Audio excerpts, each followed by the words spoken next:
Audiobook do livro Set fala, A Eterna Validade da Alma. Capítulo 15. Civilizações reencarnacionais, probabilidades e mais sobre o Deus multidimensional. De certo modo falando, pode ser dito que você tem civilizações reencarnacionais, assim como reencarnações individuais. Cada entidade que nasce em carne trabalha através do desenvolvimento das habilidades que podem ser melhor maturadas e completas no ambiente físico. Ela tem a responsabilidade para e pela civilização na qual tem cada existência, pois ela ajuda a formá-la através de seus próprios pensamentos, emoções e ações. Ele aprende a partir do fracasso, bem como a partir do sucesso. Você pensa na história física como um começado com o homem da caverna e continuando até o presente, mas houve outras grandes civilizações científicas, algumas mencionadas em lendas, algumas completamente desconhecidas. Todas, em seus termos, agora desapareceram. A você, parece que você tem, talvez, uma única chance como espécie para resolver seus problemas ou ser destruída por sua própria agressão, por sua própria falta de compreensão e espiritualidade. Como você tem recebido muitas vidas nas quais desenvolve e completa suas habilidades, assim acontece às espécies, nestes termos, dividindo mais do que a linha singular de desenvolvimento histórico com a qual você está familiarizado agora. A estrutura reencarnacional é apenas uma faceta em todo o quadro de probabilidades. Nele, você literalmente tem tanto tempo quanto precisa para desenvolver estes potenciais que precisa desenvolver antes de deixar as existências reencarnacionais. Grupos de pessoas, em vários ciclos de atividades reencarnacionais, têm tido crises após crises, chegam a seu ponto de desenvolvimento físico e indo além ou destruído sua civilização particular. Neste caso, eles receberam outra chance, tendo o conhecimento inconsciente não apenas de suas falhas, mas das razões por trás delas.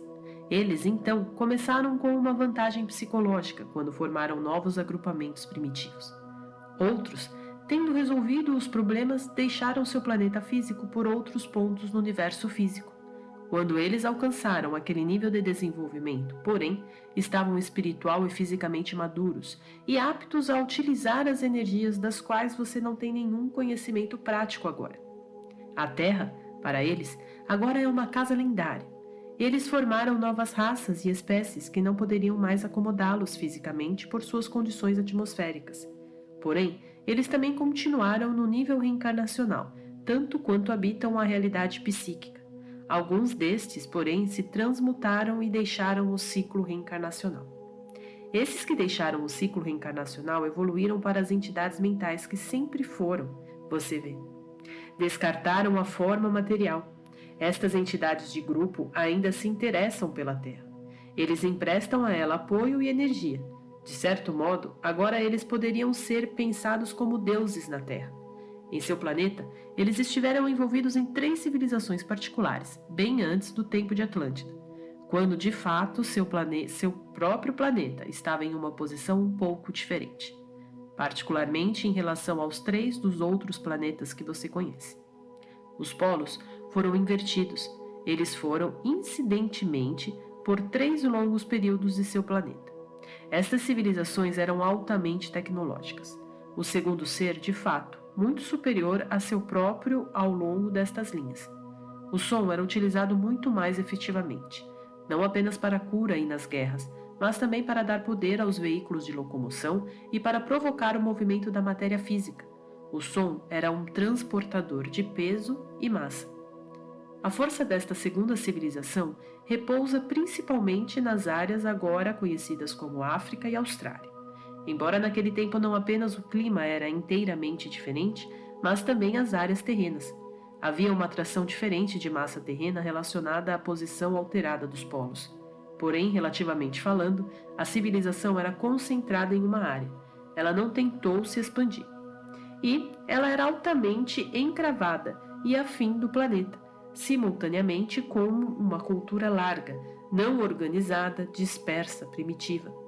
Ela não apenas não fez nenhuma tentativa para civilizar o resto do mundo, mas fez tudo em seu poder, considerável por um longo período de tempo, para impedir tal progresso. Os membros desta civilização eram em grande parte um grupo de franjas da próspera civilização anterior, a maioria das quais decidiram continuar a existência em outras áreas de seu universo físico. Estes, porém, eram particularmente apaixonados pela vida terrestre e também pensavam que poderiam melhorar a última experiência na qual estiveram envolvidos, embora fossem livres para se mover para outras camadas de existência. Eles não estavam interessados em começar do nada novamente como uma civilização infante, mas em outras áreas. Então, muito do conhecimento deles era instintivo neles, e este grupo particular passou, então, muito rapidamente pelo que você chamaria de as várias fases tecnológicas. No início, eles eram particularmente interessados em desenvolver um ser humano que teria proteções internas contra a violência. Com eles, o desejo por paz foi quase o que você chamaria de um instinto. Houve mudanças no mecanismo físico. Quando a mente sinalizasse forte agressão, o corpo não reagiria. Agora, psicologicamente, você pode ver vestígios disto em certos indivíduos que desfalecerão, ou até mesmo atacarão o próprio sistema físico deles antes de se permitir fazer o que pensam ser violência para o outro. Esta civilização, portanto, deixou em paz os nativos que os cercavam. Eles mandaram embora membros do próprio grupo deles, porém, para viver com os nativos e casarem dentro da família, esperando pacificamente, assim, alterar a fisiologia das espécies. A energia, constantemente em seu tempo dado à violência, seguiu, ao invés de seguir para outras atividades, começou a se virar contra eles. Eles não estavam aprendendo a lidar com a violência ou agressão. Eles estavam tentando pô-las em curto-circuito, fisicamente, e isto eles acharam tinham complicações. A energia tem que ter permissão para fluir livremente através do sistema físico, controlada e dirigida mentalmente, ou fisicamente, se você prefere. A alteração física foi uma tensão para todo o sistema. As funções básicas e criativas que foram distorcidas na ideia da agressão, o desejo de agir não foi compreendido. De certa forma falando, a respiração em si é uma violência. A inibição internalizada resultou num sistema amarrado de controles mútuos, no qual a extensão da ação se tornou literalmente impossível. Um estado mental e físico extremamente consciencioso, restritivo, evoluiu, no qual a necessidade física e natural do organismo por sobrevivência foi impedida em todos os sentidos. Mentalmente, a civilização progrediu. Sua tecnologia foi extremamente ativada e impelida para frente quando se esforçou para se desenvolver, por exemplo, alimentos artificiais de forma que não fosse, de qualquer modo, necessário matar para sobreviver. Ao mesmo tempo, se tentou deixar o ambiente intacto. Seu estágio de automóveis foi perdido completamente e os veículos a vapor e se concentrou bastante no som. O som não poderia ser ouvido por orelhas físicas. A civilização foi chamada de Lumânia, e o próprio nome se tornou em lenda e foi mais tarde novamente usado. Os Lumanians eram um povo bastante magro, fraco, falando em termos físicos, mas psiquicamente ou brilhantes ou desprovidos de talentos. Em alguns, veja, os controles interiores causaram tantos bloqueios de energia em todas as direções que mesmo sua alta habilidade telepática natural acabou sofrendo. Eles formavam campos de energia ao redor de sua própria civilização. Eles eram então isolados do contato com outros grupos. Eles não permitiram que a tecnologia os destruísse, porém. Mais e mais deles perceberam que o experimento não foi um sucesso. Alguns, após a morte física, partiram para se unir àqueles da próspera civilização anterior, que migrou para outros sistemas planetários na estrutura física. Porém, grandes grupos simplesmente deixaram suas cidades, destruíram os campos de força que os tinham fechado e se uniram a muitos de pessoas relativamente não civilizadas, acasalando-se com eles e tendo filhos. Estes Lumanians morreram rapidamente, pois eles não suportavam a violência, tampouco reagiram a ela violentamente. Eles sentiram, porém, que suas crianças mutantes poderiam ter uma consequente indisposição em relação à violência, mas sem a proibição das reações de nervo controle com as quais eles eram dotados. Fisicamente, a civilização simplesmente desapareceu. Algumas poucas das crianças mutantes posteriormente formaram um pequeno grupo que viajava nas áreas como itinerantes nos séculos seguintes, com grandes bandos de animais. Eles cuidavam uns dos outros mutuamente, e muitas das lendas antigas relacionadas a meio homem e meio bicho simplesmente foram varridas através dos anos da memória destas associações antigas. Estas pessoas realmente, como remanescentes da primeira grande civilização, sempre levaram dentro de si fortes memórias subconscientes de suas origens. Estou falando dos Lumanians agora. Isto contou para a rápida elevação deles, tecnologicamente falando. Mas porque o propósito deles era tão determinado por causa do propósito deles ser tão, mas porque o propósito deles ou delas era tão determinado, que era o de evitar a violência, mais do que, digamos, a construção do desenvolvimento pacífico do potencial criativo. A experiência deles foi altamente unilateral. Eles foram direcionados por tal medo da violência que ousaram não permitir a liberdade do sistema físico, mesmo para expressá-lo. A vitalidade da civilização era, portanto, fraca, não porque a violência não existiu, mas porque a liberdade da energia e da expressão foram automaticamente bloqueadas ao longo de linhas específicas e da exteriorização física. Eles entenderam bem os males da violência em condições terrestres, mas eles teriam negado o direito do indivíduo de aprender de sua própria maneira e assim impediram o indivíduo de usar seus próprios métodos criativamente, para transformar a violência em modos construtivos. A livre vontade em respeito a isto foi descartada. Como uma criança fisicamente protegida de algumas doenças, após um tempo, ela emerge do útero de sua mãe. Assim, por um breve período, a criança é acobertada de alguns desastres psíquicos por um curto período de tempo após o nascimento, e ainda carrega consigo, por causa de seu conforto, memórias de lugares e de existências passadas. Assim, os Lumanians, por algumas gerações, foram apoiadas pelas profundas memórias subconscientes da civilização anterior que partiu. Porém, finalmente, estes começaram a se debilitar. Eles tinham se protegido contra a violência, mas não contra o medo. Eles foram, portanto, sujeitos de todos os medos humanos ordinários, que eram então exagerados, desde que fisicamente eles não podiam responder nem mesmo com a natureza da violência. Se atacados, eles tinham que fugir. O princípio de bater-correr não era aplicado.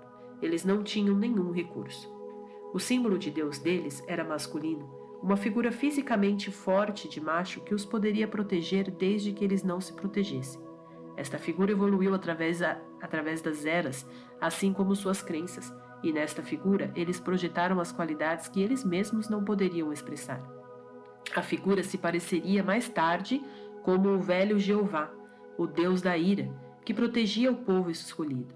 Inicialmente, o medo das forças naturais, portanto, era extremamente forte neles, por razões determinadas, e trouxe um sentimento de separação entre o homem e as forças naturais que o alimentavam. Eles não podiam confiar na terra, já que não tinham a permissão de se proteger contra as forças violentas nela. A vasta tecnologia, a ideia de grande civilização deles era amplamente subterrânea. Eles eram, nestes termos, os trogloditas originais e vieram de suas cidades por cavernas também. Cavernas não eram apenas lugares de proteção nas quais nativos inábeis se agachavam. Frequentemente eram portais das e para as cidades dos Lumanians. Muito após as cidades estarem desertas, os nativos seguintes, incivilizados, encontraram estas cavernas e aberturas. No período que agora você considera como o da Idade da Pedra, os homens que você considera como seus ancestrais, o homem das cavernas, geralmente encontravam abrigo não nas ásperas cavernas naturalmente formadas, mas em canais mecanicamente criados, alcançadas atrás delas e em cidades desertas nas quais, uma vez, os Lumanians habitaram. Algumas das ferramentas criadas pelos trogloditas eram versões distorcidas daquelas que eles encontraram. Embora a civilização dos Lumanians fosse altamente concentrada, não fizeram nenhuma tentativa para conquistar outros ou se espalhar para qualquer grande extensão territorial. Eles se estabeleceram durante os séculos em postos avançados, dos quais podiam emergir e manter o rastro de outros povos nativos. Estes postos avançados foram construídos subterraneamente. Das cidades originais e grandes estabelecimentos havia, claro, conexões subterrâneas, um sistema de túneis altamente complexo e de bela engenharia. Considerando que era um povo de harmonia estética, os muros eram forrados com pinturas e desenhos, e esculturas também eram exibidas ao longo destas secretas vias internas. Havia vários sistemas escalados, alguns que carregavam as pessoas a pé, alguns que carregavam bens, porém não era prático construir tais túneis para muitos postos avançados, os quais eram comunidades razoavelmente pequenas e relativamente autossuficientes. Algumas estavam a uma boa distância das áreas principais de comércio e atividades. Estes postos avançados eram situados em muitas áreas espalhadas, mas havia número bastante grande deles no que agora é a Espanha e os Pirineus. Havia várias razões para isto, uma relacionada à existência de homens do tamanho de gigantes nas áreas montanhosas. Por causa da tímida natureza destes, dos Lumanes, eles não gostavam da existência dos postos avançados, e apenas ao mais bravo e mais confiantes deles eram dadas tais tarefas, que para começar eram temporárias. As cavernas novamente serviram como portais, se abrindo para o externo, e geralmente o que parecia ser a parte de trás de uma caverna era ao contrário construído de um material opaco de fora, mas transparente por dentro. Os nativos da área, usando tais cavernas como abrigo natural, consequentemente podiam ser observados sem perigo. Estas pessoas reagiam a ações que não são audíveis a seus ouvidos. Seu medo peculiar da violência intensificou todos os seus mecanismos a um grau surpreendente. Eles estavam sempre alertas e em guarda. É difícil de explicar isso, mas eles poderiam lançar um pensamento mentalmente ao longo de certas frequências, uma arte altamente distinta, e então traduzir o pensamento a um determinado destino em quaisquer de um dos vários modos, em forma ou cor, por exemplo, ou até mesmo em um certo tipo de imagem. O idioma deles era extremamente discriminador de maneiras que você não o poderia entender simplesmente por causa das gradações em uso. Frequência e espaçamento eram bastante precisos e complexos. Na realidade, a comunicação era um dos pontos mais fortes deles, e foi de tal forma desenvolvida a um alto grau simplesmente porque eles temiam a violência tão profundamente e viviam constantemente alertas. Eles se uniram em grandes grupos familiares, novamente pela necessidade de proteção. O contato entre crianças e pais era de um nível bastante alto, e as crianças eram intensamente incômodas se fora da vista de seus pais por qualquer sintonia. Por estas razões, esses indivíduos que administraram os postos avançados se sentiam numa situação muito incômoda. Eles eram limitados em número e em grande parte estavam longe das áreas principais de sua própria civilização. Consequentemente, desenvolveram uma atividade telepática ainda maior e uma harmonia com a terra acima de suas cabeças, assim ao mais leve tremor ou passos, e aos movimentos mais minuciosos de cima, que não eram habituais, eram instantaneamente notados. Frequentemente havia orifícios de observação, por assim dizer, das quais eles podiam observar as câmeras situadas ali que permitiam as figuras mais precisas, não apenas da Terra, mas das estrelas. É claro, eles tinham registros completos das áreas de gás subterrâneas e íntimo conhecimento das crostas internas, mantidas cuidadosamente, observadas e antecipando tremores de terra e imperfeições. Eles eram triunfantes sobre sua descida na Terra, como qualquer raça que deixou a Terra. Este foi, como lhe falei, a segunda, e talvez a mais interessante das três civilizações. A primeira seguiu generalizadamente sua própria linha de desenvolvimento e enfrentou muitos dos problemas que você enfrenta agora. Eles eram amplamente situados no que você chama de Ásia Menor, mas eles foram também expansivos e viajaram para outras áreas. Estes são os povos que mencionei anteriormente, que finalmente partiram para outros planetas em outras galáxias e de quem vieram as pessoas da civilização da Lumânia. Antes de discutir a terceira civilização, há alguns poucos pontos que gostaria de trazer a respeito da segunda. Isto tem a ver com a comunicação, como ela foi aplicada a seus desenhos e pinturas, e é que os altamente distintos canais de suas comunicações criativas puderam chegar. De muitas maneiras, a arte deles era altamente superior à sua e não isolada. As várias formas da arte, por exemplo, eram conectadas de um modo que é quase desconhecido a você e porque você é pouco familiarizado com o conceito, será bem difícil de explicar. Considere, por exemplo, algo muito simples, digamos, um desenho de um animal. Você o perceberia simplesmente como um objeto visual, mas estas pessoas eram grandes sintetizadoras. Uma linha não era simplesmente uma linha visual, mas, de acordo com uma variedade quase infinita de distinções e divisões, representaria também certos sons que seriam traduzidos automaticamente. Um observador poderia traduzir os sons automaticamente antes de se aborrecer com a imagem visual que quisesse, se quisesse. No que pareceria ser um desenho de um animal, então, a história inteira ou o histórico do animal também poderia ser determinado. Curvas, ângulos, todas as linhas representadas ao lado da função obviamente objetiva num desenho, uma série altamente complexa de variações presentes, tonalidade e valor, ou, se preferir, palavras invisíveis. Distância entre as linhas eram traduzidas como pausas de som e às vezes também como distâncias no tempo. A cor era usada em termos de idioma, de comunicação e em desenhos e pinturas, representando um pouco, como sua própria cor o faz, gradações emocionais. A cor, porém, seu valor de intensidade servia tanto para refinar como para definir, por exemplo, para reforçar ainda mais a mensagem já dada pelo valor objetivo das linhas, ângulos e curvas, e pela palavra invisível das mensagens já explicadas ou através da modificação destas em um determinado número de maneiras. O tamanho de tais desenhos também falava da própria mensagem. De um modo, era uma arte altamente estilizada e ainda assim permitiu ambas uma grande precisão de expressão em termos de detalhes e grande liberdade em termos de extensão.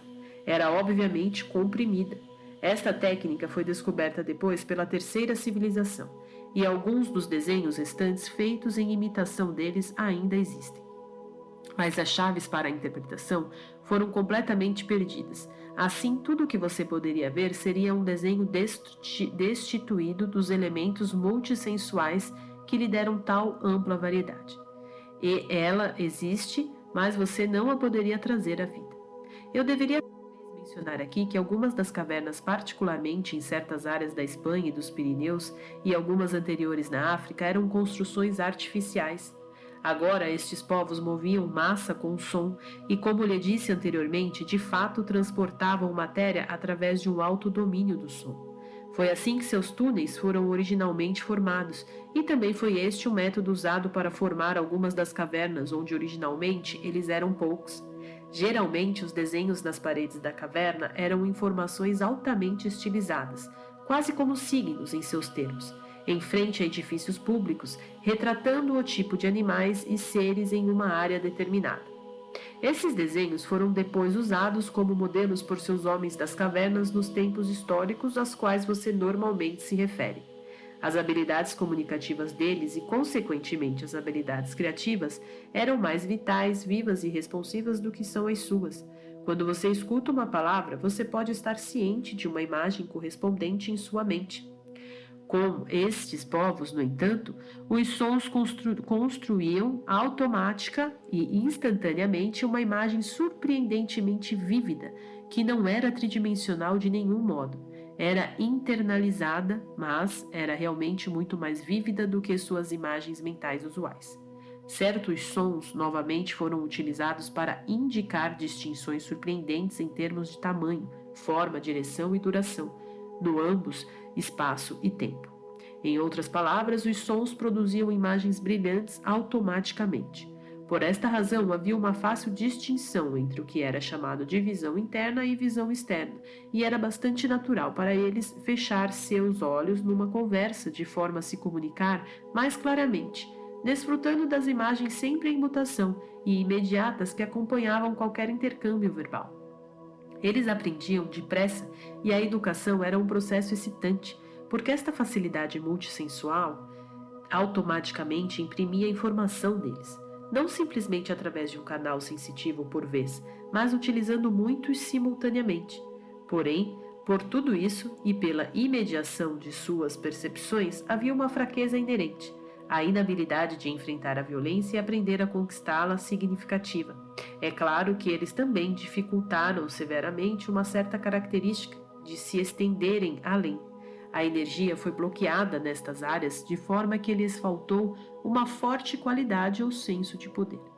Não quero dizer necessariamente poder físico, porém, mas tanto da energia deles foi usada para evitar qualquer encontro com a violência que eles não foram capazes de canalizar, os sentimentos ordinários agressivos, por exemplo, para outras áreas. Tenho falado sobre os Lumanians em alguns detalhes porque eles são uma parte da sua herança psíquica. As outras duas civilizações foram de muitas formas mais prósperas e ainda a forte intenção atrás da experiência dos Lumanians era extremamente volátil. Embora eles não fossem capazes de resolver o problema da violência como eles a entendiam em sua realidade, o desejo apaixonado deles de fazer isto ainda ressoa ao longo de seu ambiente psíquico. Por causa da verdadeira natureza de tempo, os Lumanians ainda existem como eram em seus termos. Eles são uma constante interferência astral através da atmosfera psíquica. Isso não acontece casualmente, mas quando algum tipo de harmonia provoca um salto entre os sistemas, o que, caso contrário, parecem bastante separados. E assim, tem havido tais interferências astrais entre sua própria civilização e a dos Lumanians. Várias religiões antigas absorveram a ideia da figura do deus impetuoso dos Lumanians, por exemplo, no qual eles conseguiam projetar seus conceitos de força, poder e violência. Este Deus que significava proteção para eles quando a não-violência não lhes permitia protegerem-se a si mesmos.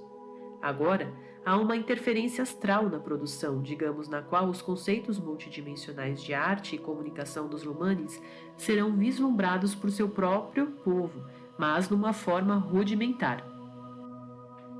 Por causa da natureza das probabilidades, há também, é claro, um sistema de realidade no qual os Lumanians tiveram sucesso em suas experiências com a não-violência, e no qual um tipo completamente diferente de seres humanos emergiu. Tudo isso pode parecer muito estranho para você, simplesmente porque seus conceitos de existência não são tão específicos e limitantes. Ideias de realidades prováveis e homens prováveis e deuses podem golpear alguns de vocês como bastante absurdas e ainda, quando você lê este livro, você é um dos prováveis você. Outros prováveis você não considerariam você real, é claro, e alguns poderiam questionar indignadamente sua existência. Não obstante, o provável sistema de realidade não é apenas uma questão fisiológica. Se você estiver interessado na natureza de sua própria realidade, então isto se torna um assunto altamente pessoal e pertinente. Como as várias qualidades dos Lumanians ainda estão presentes em sua atmosfera psíquica, como as cidades deles, ainda coexistem em áreas agora chamadas de suas. Assim, as outras identidades prováveis coexistem com as identidades que agora você chama de suas. No capítulo seguinte, discutiremos você e seus prováveis eus.